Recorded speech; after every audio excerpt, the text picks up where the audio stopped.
एकत्र होते. आपली सरकार होती, आता महायुतीची सरकार आहे. पण मला वाटतंय की सगळ्याच पक्षातल्या वरिष्ठांनी चांगला निर्णय घेतला. दादांना तसं खरी आदरांजली म्हणून हा निर्णय घेतलाय आणि मी त्यांचं सर्वांचा खूप आभार मानतो. आता कालपासून आम्ही सगळ्याच उमेदवारांना भेटतोय. जितके जितके आपण फॉर्म्स माघारी घेऊ शकतो तेवढा प्रयत्न चाललाय. पण ज्यांची काय उमेदवारांची काय मागणी होती, नाहीतर खरं तर त्याच्या एकदम छोट्या मागण्या होत्या की आमचं इथं कुठेतरी काम अडकलंय, नाहीतर आम्हाला इथं तरी मदत पाहिजे, नाहीतर आम्हाला तुमच्यापर्यंत पोहोचून तिथं आधी दिलं नाही, तर असे त्यांचे काय कारण होते.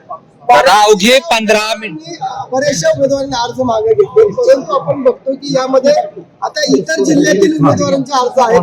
त्याच्यामध्ये उदाहरण द्यायचं झालं तर सातारा जिल्हा असेल, सोलापूर जिल्हा असेल, बीड जिल्ह्यातील अशा उमेदवारांनी उमेदवारी अर्ज या निवडणुकीमध्ये ठेवलेले. अशा उमेदवारांना आपण काय सांगणार?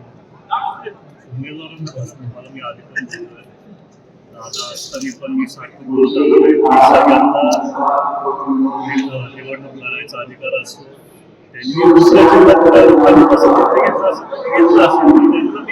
दादा 53 पैकी आतापर्यंत 27 उमेदवारांनी माघार घेतलेली आहे. अवघे 15 मिनिटं बाकी आहे. बिनविरोध होईल असं तरी वाटत नाही. कसं बघताय सगळं? चालू आहे. झालं तर चांगलंच होईल, काय झालं तरी ठीक आहे. कशा पद्धतीने इलेक्शन लढणार आहात? तर पहिलं बघू आपले पुढचे उमेदवार कोण आहेत. आकाश मोरेजी आपल्या बरोबर आहेत.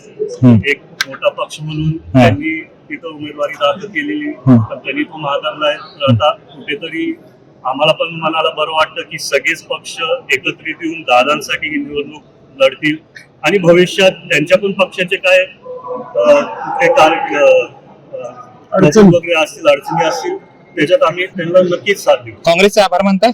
काँग्रेस मी मनापासून खूप खूप आभार मानतो.